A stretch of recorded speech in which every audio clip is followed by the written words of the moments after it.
Hello everyone, welcome to Boundless Learning. In this video, we'll be continuing with the series which we started in the last video, which is we'll discuss the class 10 syllabus in these short, quick revision type videos. And the chapter or the topic for today is acid, bases and salts. So let's start with the chapter.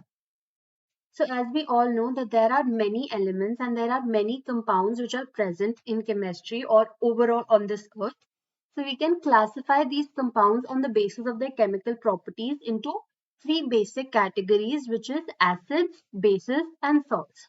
Now let us understand in detail or in just one line what are these three categories of compounds.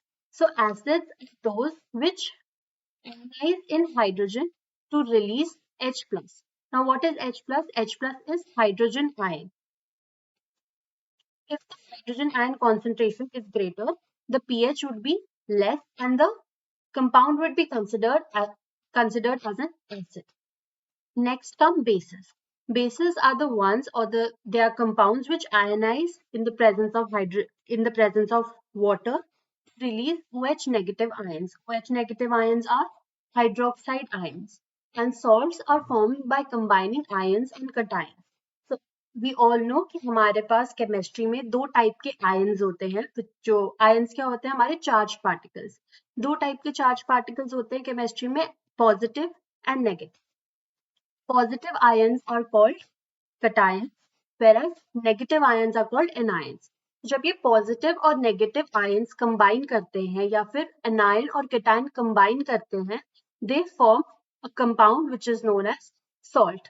इसके बहुत सारे examples हैं हमारे पास chemistry में, जैसे NaCl, common salt.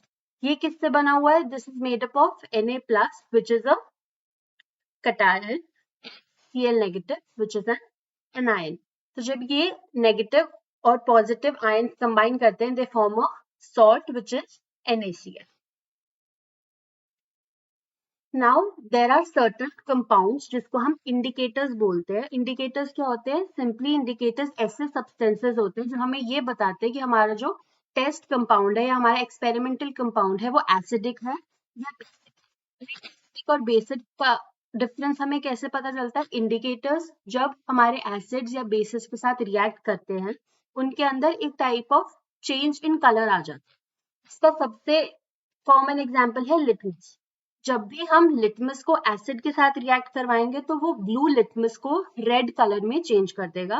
On the other hand जब base को हम रेड लिटमस के साथ रिएक्ट करवाएंगे तो वो रेड लिटमस को ब्लू में कन्वर्ट कर. इससे हम ये आइडेंटिफाई कर सकते हैं कि हमारा जो भी कंपाउंड है वो एसिडिक है या बेसिक. दूसरा एक एग्जांपल है इंडिकेटर का, मिथाइल ऑरेंज. तो मिथाइल ऑरेंज एसिड्स और बेस के साथ कैसे रिएक्ट करता है? जब भी हमारा methyl orange indicator acidic conditions में होगा या एसिड के साथ रिएक्ट करेगा तो वो हमारा रेड कलर शो करेगा. ऑन द अदर हैंड जब वो बेस के साथ रिएक्ट करेगा तो वो येलो कलर शो करेगा. तो ये डिफरेंस होता है एसिडिक और बेसिक कंडीशंस में. एक और इंडिकेटर है हमारा फिनोल्फथलीन. फिनोल्फथलीन को हम यूजुअली जितनी भी केमिस्ट्री की स्टडीज होती है, जितने भी हमारे एक्सपेरिमेंट्स होते हैं, मोस्ट ऑफ द एक्सपेरिमेंट्स में हम ये फिनोल्फथलीन यूज करते हैं. जब फिनोल्फथलीन एक एसिड के साथ रिएक्ट करेगा या एसिडिक कंडीशन में होगा तो वो कलरलेस, सोल्यूशन हमारा कलरलेस हो जाएगा. अगर वो बेस के साथ रिएक्ट करेगा तो वो पिंक कलर शो करेगा. हमारा मेन चैप्टर शुरू होता है जिसमें बहुत सारे हमारे रिएक्शंस हैं कि एसिड और बेसिस हमारे डिफरेंट चीजों के साथ कैसे रिएक्ट करते हैं. वाटर में कैसे रिएक्ट करते हैं, हमारे मेटल कार्बोनेट्स या मेटल हाइड्रोजन कार्बोनेट्स के साथ कैसे रिएक्ट करते हैं, मेटल ऑक्साइड्स के साथ कैसे रिएक्ट करते हैं. तो वो हम एक एक करके देखेंगे. इसमें सबसे मेन हमारे पास ये आता है कि हमें ये जो इसकी इक्वेशन है, जो बेसिक इक्वेशन है, हमें ये मेमोराइज करनी है, साथ में इसके एक या दो एग्जांपल्स. तो शुरू करते हैं हम reaction of acid and bases with metal. सबसे पहले हम देखेंगे जब एसिड हमारा मेटल के साथ रिएक्ट करता है तो क्या चीज फॉर्म होती है. जब भी हमारा एसिड मेटल के साथ रिएक्ट करेगा, इट फॉर्म्स अ सॉल्ट और साथ में हाइड्रोजन गैस हमारी रिलीज होगी. इसका एग्जांपल ले लेते हैं. हमने एक एसिड ले लिया, डाइल्यूट सल्फ्यूरिक एसिड H2SO4. इसको मैंने जिंक मेटल के साथ जब रिएक्ट करवाया तो यहाँ पे हमारा क्या हो जाएगा? यहाँ हमारा डिस्प्लेसमेंट रिएक्शन होगा.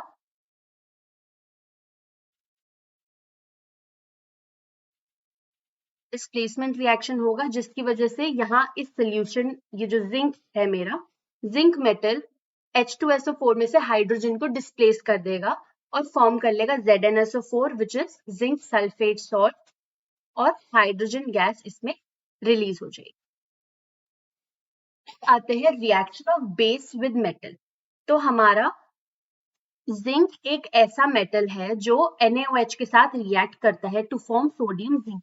ये हमारा रिएक्शन है NaOH सोडियम हाइड्रोक्साइड। जब हमारा जिंक मेटल के साथ रिएक्ट करता है इट फॉर्म्स सोडियम जिंकेट जिसका फॉर्मूला होता है Na2ZnO2 और साथ में हाइड्रोजन गैस हमारी रिलीज हो जाएगी।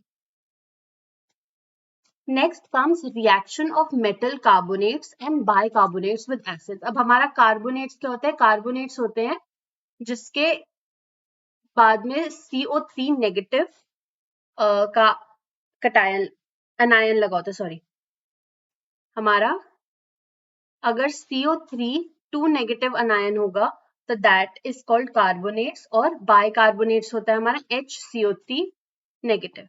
इसको हम बाइकार्बोनेट भी बोल सकते हैं या फिर हाइड्रोजन कार्बोनेट भी बोल सकते हैं।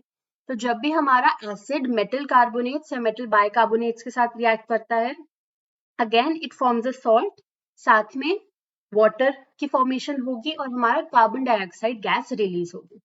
एक एग्जांपल ले लेते हैं Na2CO3 which is sodium carbonate. Sodium carbonate को जब हमने हाइड्रोक्लोरिक एसिड के साथ रिएक्ट करवाया it forms NaCl salt, water and carbon dioxide gas is released. Similarly NaHCO3 sodium bicarbonate को जब हमने HCl या हाइड्रोक्लोरिक एसिड के साथ रिएक्ट करवाया it forms NaCl salt, sodium chloride and water with the evolution of carbon dioxide gas. Clear? Next comes हमारा reaction acid और base के साथ। जब हम एसिड और बेस को साथ में रिएक्ट करवाते हैं तो क्या होता है? जब भी हमारा एसिड और बेस साथ में रिएक्ट करेंगे, ये एग्जाम्पल है हमारा न्यूट्रलाइजेशन रिएक्शन का। न्यूट्रलाइजेशन रिएक्शन में हमारा डबल डिस्प्लेसमेंट रिएक्शन भी होता है, ये हमने डिस्कस किया था लास्ट में, which is chemical reaction in equation. तो न्यूट्रलाइजेशन रिएक्शन में क्या होता है? जब भी हमारा एसिड और बेस साथ में रिएक्ट करेंगे it forms a salt with the formation of water. HCl which is a strong acid, NaOH again a strong base। जब ये दोनों साथ में रिएक्ट करेंगे यहाँ पे एक kind of double displacement reaction होगा और हमारी एक सॉल्ट फॉर्म हो जाएगी which is sodium chloride with the release of H2O, water साथ में रिलीज हो जाएगा। Next comes reaction of metallic oxides with acid. जब हमारे मेटल ऑक्साइड एसिड के साथ रिएक्ट करते हैं तो वो एक सॉल्ट बनाते हैं with the release of water. इसका एग्जांपल देखते हैं हम, कॉपर 2 ऑक्साइड। यहाँ पे कॉपर की वैलेंसी 2 है इसीलिए CuO प्लस HCl। जब हाइड्रोक्लोरिक एसिड के साथ रिएक्ट करेगा it forms CuCl2 which is copper 2 chloride. Again यहाँ पे कॉपर की वैलेंसी 2 है with the release of H2O which is water। अब ये रिएक्शन में इंपॉर्टेंट हमारे पास कलर चेंजेस है। हमारा CuO जो है कॉपर ऑक्साइड, ये ब्लैक कलर का कंपाउंड होता है। जब ये हाइड्रोजन के साथ रिएक्ट करेगा, हाइड्रोक्लोरिक एसिड के साथ रिएक्ट करेगा तो ये एक ब्लू ग्रीन कलर का एक्वस सोल्यूशन फॉर्म कर लेगा। क्यों? क्योंकि जो हमारा कॉपर क्लोराइड है ये ब्लू ग्रीन कलर का कंपाउंड होता है, whereas कॉपर ऑक्साइड हमारा ब्लैक कलर का कंपाउंड होता है। इसके अंदर रिएक्शन मिक्सचर में जब भी हम रिएक्शन के टाइम पे या एक्सपेरिमेंटली अगर हम इसको ट्राई करें तो कॉपर ऑक्साइड जब भी हमारा एक एसिड के साथ रिएक्ट करेगा तो उसका कलर चेंज हो जाएगा from black to blue green. Next comes reaction of non metallic oxides with base. तो जब भी हमारा नॉन मेटल ऑक्साइड एक बेस के साथ रिएक्ट करेगा तो अगेन वो एक सॉल्ट बनाएगा with the release of water. Example ले लेते हैं यहाँ पे कार्बन डाइऑक्साइड। कार्बन डाइऑक्साइड हमारा एक नॉन मेटल ऑक्साइड है। Why? Because carbon is a non metal. तो कार्बन डाइऑक्साइड जब हमारा कैल्शियम हाइड्रोक्साइड के साथ रिएक्ट करेगा विच इज अ बेस तो ये फॉर्म करेगा एक salt which is calcium carbonate with the release of water. इसके बाद आ जाता है हमारा acid and bases in water. जब हम एसिड्स और बेस को वाटर के साथ रिएक्ट करवाते हैं तब क्या सिचुएशन होती है। तो जब भी एसिड्स को हम वाटर में मिक्स करेंगे तो वो एसिड्स डिसोसिएट हो जाते हैं या फिर आयनाइज हो जाते हैं टू रिलीज H+ या फिर हाइड्रोजन आयन।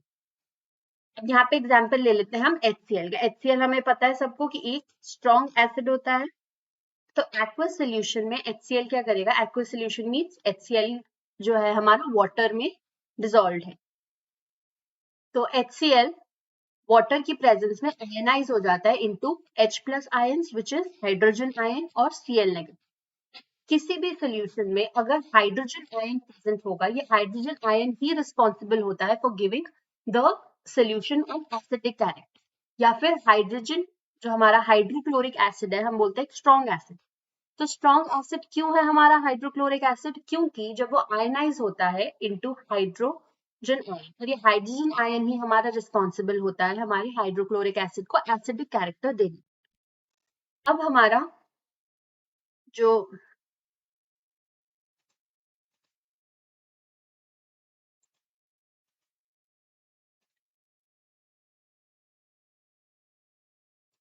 हमारा जो हाइड्रोजन आयन है वो सोल्यूशन में ऐसे ही फ्रीली नहीं स्टे कर सकता, इसलिए हाइड्रोजन आयन हमारा वाटर के साथ, ये जो हमारा पोलर मॉलिक्यूल होता है वाटर, पोलर वाटर मॉलिक्यूल के साथ रिएक्ट कर लेता है to form hydronium ion.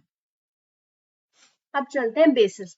Similarly जब बेसिस हमारी वाटर के साथ रिएक्ट करती है तो वो डिसोसिएट या आयनाइज हो जाती है to release OH negative ion और हाइड्रोक्साइड आयन।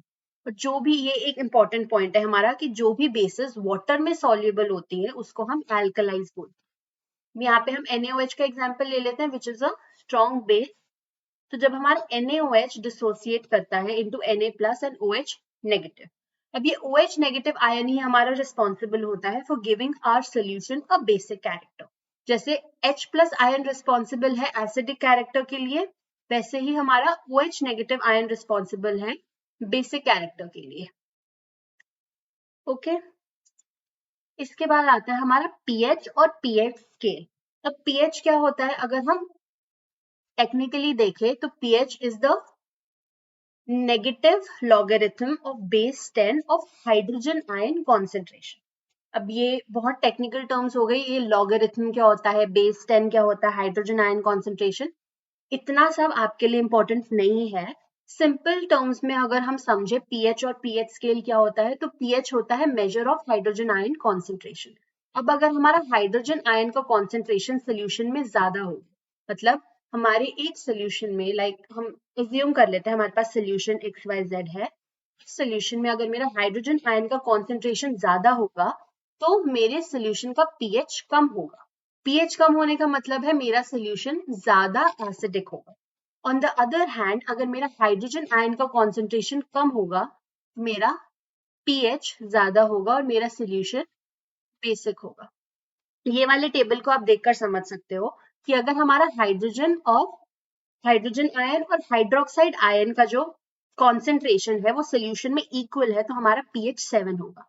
pH 7 होने का मतलब है कि हमारा सोल्यूशन न्यूट्रल है। अगर मेरा हाइड्रोजन आयन का कॉन्सेंट्रेशन हाइड्रोक्साइड आयन के कॉन्सेंट्रेशन से ज्यादा हो तो मेरा pH 7 से कम होगा, मतलब एसिडिक होगा। और अगर मेरा हाइड्रोजन आयन का कॉन्सेंट्रेशन हाइड्रोक्साइड आयन के कॉन्सेंट्रेशन से कम है तो मेरा pH 7 से ज्यादा होगा या बेसिक। दूसरे फिगर में आप देख सकते हो कि जो 7 pH है मेरा, ये न्यूट्रल होगा। 0 से लेकर अगर 7 तक मेरा pH होगा तो वो एसिडिक होगा, और अगर 7 से ऊपर होगा टिल 14 तो ये मेरा एल्कलाइन pH होगा, एल्कलाइन या फिर बेसिक। तो जो भी मेरे एसिडिक सॉल्यूशंस हैं, एसिडिक सॉल्यूशंस में H+ आयन का कॉन्सेंट्रेशन ज्यादा होता है as compare to OH negative ions, और एल्कली सॉल्यूशन में मेरा H+ का कॉन्सेंट्रेशन कम होता है as compare to OH negative ion, मतलब OH नेगेटिव हाइड्रोक्साइड आयंस का कॉन्सेंट्रेशन ज्यादा होगा अगर मेरा कोई सॉल्यूशन बेसिक कैरेक्टर शो कर। अब ये है हमारा कि पीएच हमारे एवरीडे लाइफ में क्यों इम्पोर्टेंट। तो पीएच का चेंजेस इम्पोर्टेंट है हमारे ह्यूमंस के या जितने भी सारे ऑर्गेनिजम्स हैं उनके सर्वाइवल के। क्योंकि जितनी भी बॉडीज हैं, जितनी भी हमारे लिविंग ऑर्गेनिजम्स हैं, उनका यूजुअल पीएच 7 to 7.8 के बीच में होता है, मतलब यूजुअली न्यूट्रल पीएच होता है, neutral to slightly basic. Neutral to slightly basic में हमारी बॉडी प्रॉपरली फंक्शन करती है। और अगर जैसे हमारा पीएच है, पीएच रेन का जो सॉरी एसिड रेन का अगर पीएच हमारा कम हो जाए या हमारे रेन वाटर का पीएच कम हो जाए तो उसको हम एसिड रेन बोलते हैं। अगर ये एसिड रेन हमारी रिवर्स में फ्लो करेगी या किसी भी वाटर बॉडी में फ्लो करेगी तो this could be a threat to the survival of our aquatic life. तो ये इंपॉर्टेंस है हमारे पीएच चेंज का for the survival of animals living organisms.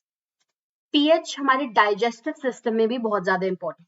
हमारे डाइजेस्टिव सिस्टम का नॉर्मल पीएच एसिडिक होता है और ये एसिडिक पीएच इंपॉर्टेंट है हमारे डाइजेस्टिव एंजाइम्स को फंक्शन करने के लिए।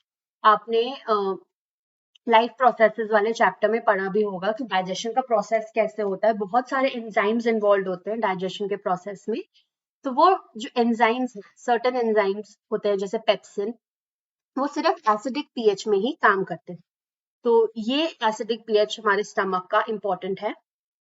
और कभी कभी जब ये एसिड का कॉन्सेंट्रेशन हमारे स्टमक में बढ़ जाता है तो उसकी वजह से एक कंडीशन हो जाती है जिसको हम बोलते हैं एसिडिटी।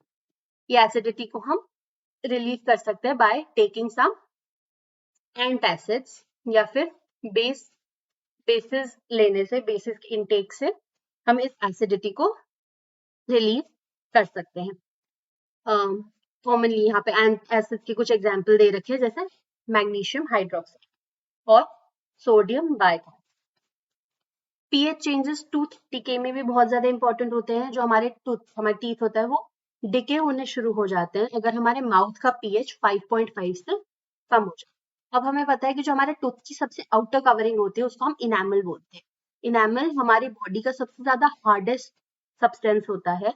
ये वैसे तो इनसॉल्युबल है वाटर में, लेकिन ये करोड होना शुरू हो जाता है, इसलिए खराब होना शुरू हो जाता है अगर हमारे माउथ का पीएच 5.5 से कम हो जाए। तो इसीलिए हमारे जो टूथपेस्ट होता है, आपने कभी नोटिस भी किया होगा, हमारे टूथपेस्ट जो होते हैं वो बेसिक होते हैं। क्यों?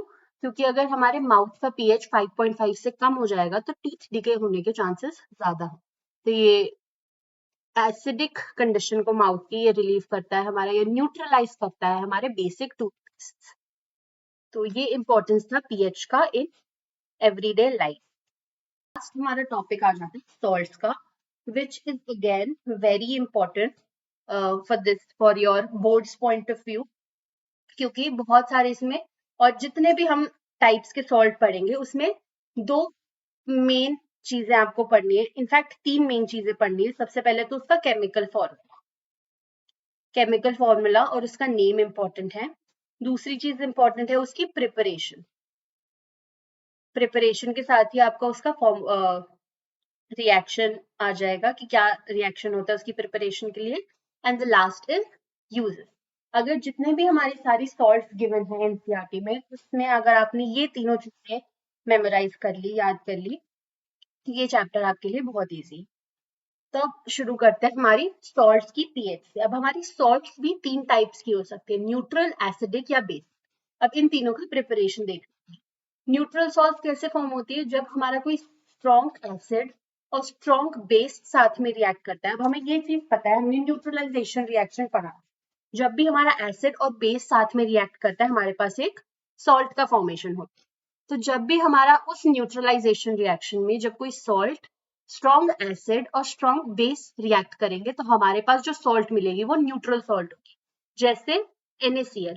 NaCl किससे बनती है? NaCl बनती है हमारी NaOH और HCl से, जो कि है हमारा स्ट्रॉन्ग एसिड और स्ट्रॉन्ग बेस। Na2SO4 किससे बनती है? NaOH which is a strong base और H2SO4 से, sulphuric acid which is a strong acid।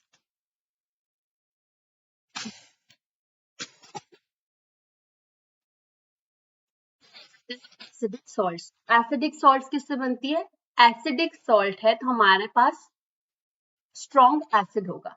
Strong acid और वीक बेस के रिएक्शन से जो सॉल्ट बनती है वो उस उसका नेचर होता है एसिडिक। एसिडिक सॉल्ट का पीएच जो है वो 7 से कम होगा। इसका एग्जाम्पल है NH4Cl। बेसिक सॉल्ट होती है हमारी जिसके अंदर वीक जो बनती है वीक एसिड और स्ट्रॉन्ग बेस की रिएक्शन से। इन सॉल्ट्स का पीएच जो है यूजुअली मोर देन 7 होता है। यूजुअली क्या, ऑब्वियसली मोर देन 7 होगा because it is a basic salt. इसका एग्जाम्पल है Na2CO3। Na2CO3 क्या होता है? Sodium carbonate. सोडियम कार्बोनेट बनता है हमारा NaOH which is a strong base। NaOH का रिएक्शन करते हैं हम H2CO3 के साथ which is carbonic acid. Carbonic acid हमारा बहुत ही वीक एसिड होता है। तो NaOH और कार्बोनिक एसिड का जब हम रिएक्शन करेंगे तो हमारे पास एक सॉल्ट मिलेगी Na2CO3 which is a basic salt। तो ये 3 कैटेगरीज थी हमारी सॉल्ट की। अब आ जाते हैं हम कॉमन सॉल्ट की। ये सारे डिफरेंट सॉल्ट्स हैं और उनका प्रिपरेशन मेथड और यूजेस। कॉमन सॉल्ट को क्या बोलते हैं? कॉमन सॉल्ट को हम बोलते हैं सोडियम क्लोराइड और इसका केमिकल फॉर्मूला होता है NaCl। NaCl एक न्यूट्रल सॉल्ट होती है, अभी हमने लास्ट स्लाइड में पढ़ा। इसको प्रिपेयर हम कैसे कर सकते हैं? जब हम aqueous NaOH aqueous sodium hydroxide का रिएक्शन एक्वस HCl के साथ करवाते हैं तो हमारे पास NaCl मिलता है हमें और H2O। अब ये जो एक्वस NaCl होता है, एक्वस सोल्यूशन होता है हमारा NaCl का, उसको हम बोलते हैं ब्राइन। अब ये जो ब्राइन हमारे पास फॉर्म होता है, ब्राइन के क्या यूजेस होते हैं? ब्राइन एक बहुत ज्यादा इंपॉर्टेंट रॉ मटेरियल है फॉर प्रोड्यूसिंग डिफरेंट सब्सटेंसेस या different products like sodium hydroxide, baking soda, washing soda, bleaching powder, ये सब के प्रिपरेशन में ब्राइन बहुत ज्यादा इंपॉर्टेंट होता है। Next come sodium hydroxide. Sodium hydroxide क्या होता है? सोडियम हाइड्रोक्साइड होता है हमारा NaOH। सोडियम हाइड्रोक्साइड को हम कैसे प्रिपेयर करते हैं? It is prepared by a process known as chlor alkali process. अब इसको क्लोर एल्कली प्रोसेस क्यों बोलते हैं वो हम अभी आगे पढ़ेंगे। ये क्लोर एल्कली प्रोसेस में क्या होता है? सिंपली हमारा जो ब्राइन मिला था हमें, हमने पिछली स्लाइड में देखा था कि हमारे पास ब्राइन प्रोड्यूस हुआ था by the reaction of sodium hydroxide और HCl। इन दोनों का रिएक्शन से जब हमें ब्राइन मिला, उस ब्राइन को अगर मैं उस ब्राइन का अगर मैं इलेक्ट्रोलिसिस करवा दूंगी, इलेक्ट्रोलिसिस मतलब 2 इलेक्ट्रोड्स लूंगी, उसको एक इलेक्ट्रिसिटी से कनेक्ट कर दूंगी, तो वो होता है इलेक्ट्रोलिसिस। तो क्लोर एल्कली प्रोसेस में सिंपली ब्राइन का इलेक्ट्रोलिसिस करवा देते हैं। ये इसका रिएक्शन है, NaCl एक्वस है, H2O के साथ रिएक्ट करेगा तो ये NaOH बना लेगा with the release of Cl2। अब यहाँ पे मेरा इस रिएक्शन में NaOH बन रहा है एक तो विच इज अ एल्कली, और ये Cl2 गैस रिलीज हो रही है विच इज क्लोरीन। तो क्योंकि इस रिएक्शन में मेरे पास क्लोरीन बन रहा है और एक एल्कली बन रहा है, इस वजह से हम इस प्रोसेस को क्लोर एल्कली प्रोसेस बोलते हैं। Chlor for chlorine and alkali for the production of NaOH। ये हो जाता है हमारा क्लोर एल्कली प्रोसेस। और अब इसका एक बार ये डायग्राम देख लेते हैं। इस डायग्राम में क्या करता है, हमारे पास एक सोल्यूशन है ब्राइन का, सोडियम क्लोराइड का सोल्यूशन है ब्राइन। इस ब्राइन के अंदर मैंने 2 इलेक्ट्रोड इंसर्ट करी और दोनों इलेक्ट्रोड्स को इलेक्ट्रिसिटी से कनेक्ट कर दी। एक पे पॉजिटिव टर्मिनल होगा बैटरी का, एक पे नेगेटिव टर्मिनल होगा। तो जैसे ही मैं रिएक्शन को प्रोसीड करूंगी, यहाँ के जो क्लोराइड आयंस है, क्लोराइड आयंस आ जाएंगे मेरे यहाँ पर पॉजिटिव टर्मिनल पे। ये क्लोरीन गैस मेरी रिलीज हो जाएगी, हाइड्रोजन गैस आ जाएगी मेरी नेगेटिव टर्मिनल पे और सोल्यूशन में मेरे बन जाएगा सोडियम हाइड्रोक्साइड। यहाँ पे NaOH मेरा बन। ये होता है हमारा chlor alkali process for the formation of sodium hydroxide, जहाँ पे सिंपली हम ब्राइन का इलेक्ट्रोलिसिस करवा के सोडियम हाइड्रोक्साइड को प्रिपरेशन करवाते हैं। उसके बाद आ जाता है हमारा ब्लीचिंग पाउडर। ब्लीचिंग पाउडर का केमिकल फॉर्मूला होता है CaOCl2। ये कैसे प्रिपेयर करता है? इट इज प्रिपेयर्ड और मैन्युफैक्चर्ड फ्रॉम क्लोरीन गैस। जब हम ड्राई स्लेक्ड लाइम को, ड्राई स्लेक्ड लाइम क्या होता है? CaOH होल ट्वाइस या फिर कैल्शियम हाइड्रोक्साइड। जब हम कैल्शियम हाइड्रोक्साइड का रिएक्शन करवाते हैं क्लोरीन गैस के साथ, तो ये फॉर्म करता है एक कंपाउंड विच इज CaOCl2, और ये CaOCl2 कुछ नहीं है but it is bleaching powder. जो चीज हमें चाहिए थी वो हमने ऐसे बना ली, सिंपली ड्राई स्लेग लाइन को क्लोरीन गैस के साथ रिएक्ट करवा के। नेक्स्ट कम इसके यूजेस। यूजेस क्या होंगे? टेक्सटाइल इंडस्ट्रीज में यूज होता है for bleaching of cotton and linen.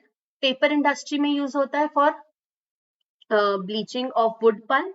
और एक इम्पॉर्टेंट इसका पॉइंट है जो यूजुअली आपके बोर्ड्स के 1 मार्क क्वेश्चन में आ सकता है कि डिसइंफेक्शन ऑफ ड्रिंकिंग वाटर में क्या चीज यूज होती है? ब्लीचिंग पाउडर CaOCl2, जो कि हमारा ब्लीचिंग पाउडर, ये यूज होता है in disinfection of drinking water. Next comes baking soda. Baking soda का फॉर्मूला होता है NaHCO3। NaHCO3 क्या होता है हमारा? सोडियम हाइड्रोजन कार्बोनेट या फिर सोडियम बाइकार्बोनेट।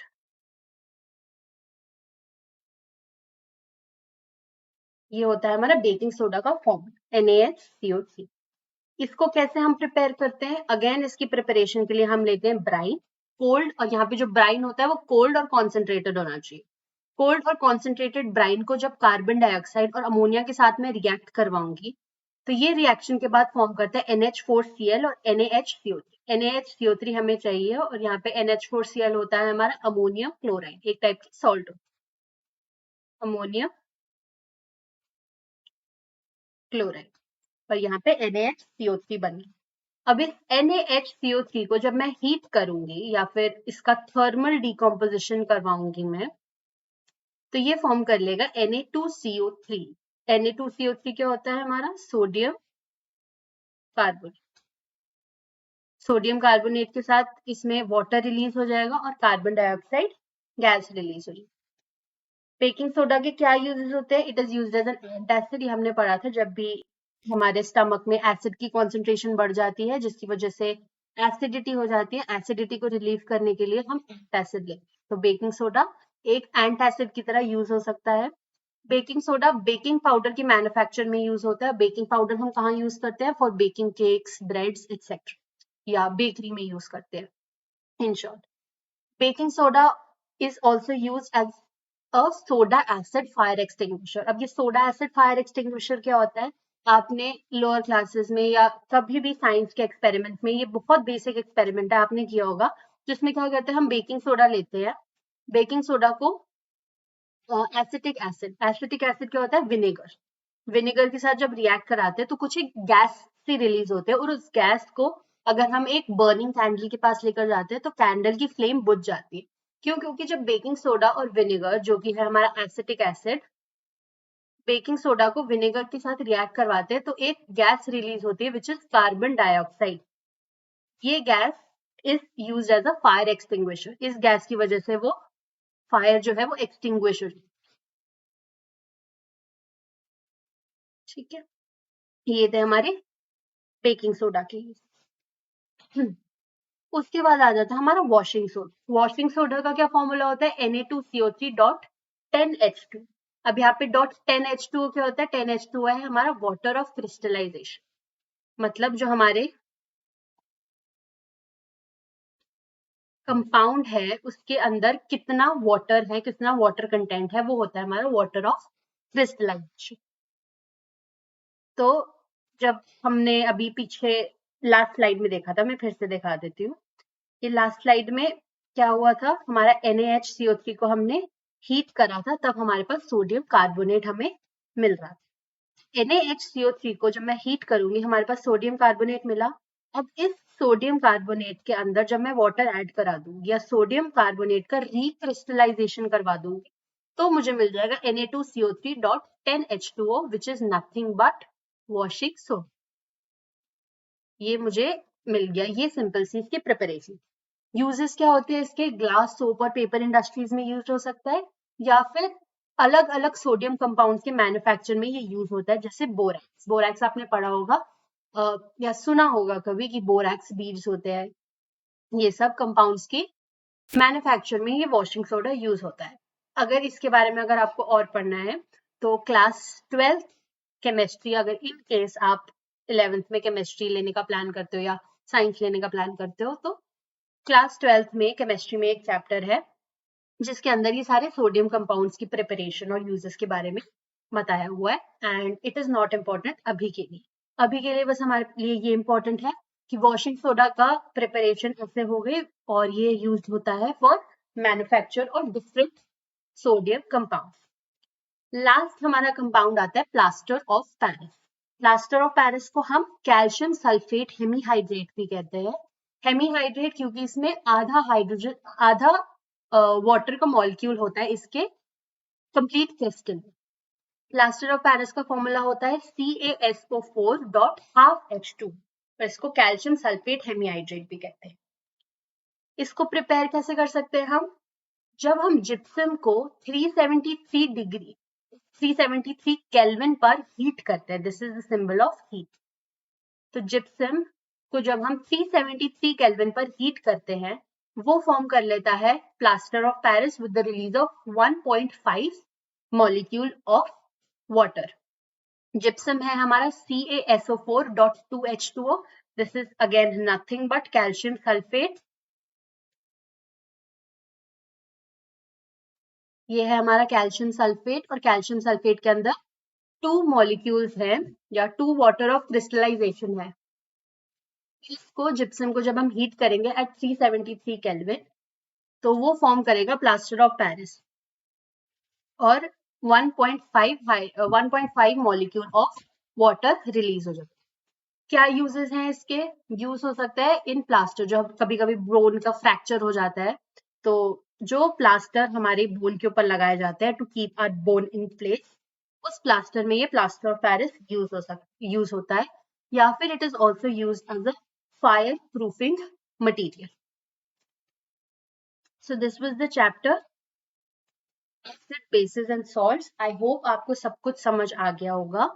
इसमें हमारे पास अगेन 3 इंपॉर्टेंट टॉपिक्स है। सबसे पहले तो ये है कि एसिड और बेसिस होते क्या है, ठीक है, फर्स्ट। सेकंड है हमारे एसिड और बेसिस के सारे reactions with different things like water, metal oxides, non metal oxides and metal carbonates, metal bicarbonates etcetera. उसके बाद आता है हमारा पीएच और पीएच स्केल, और उसका एवरीडे लाइफ में क्या इंपॉर्टेंस है। लास्ट में कम्स हमारे सॉल्ट्स। इन चारों टॉपिक में से भी सॉल्ट का टॉपिक हमारा सबसे ज्यादा इंपॉर्टेंट है। सॉल्ट के टॉपिक में भी हमारे पास क्या क्या चीजें हमें पढ़नी है? केमिकल नेम, ठीक है, क्या उसका केमिकल फॉर्मूला है, उसकी प्रिपरेशन और उसके uses. these are all the things which is important. This we have come to an end of this revision of chapter acid bases and salts. I hope आपको सब कुछ समझ आ गया होगा. I will attach the PDF of these notes in the description box below. In case you have any doubts, you can either comment or you can also email me on the email ID given below. Thank you so much. We'll continue with the next chapter in the next video. Till then, keep learning. Thank you.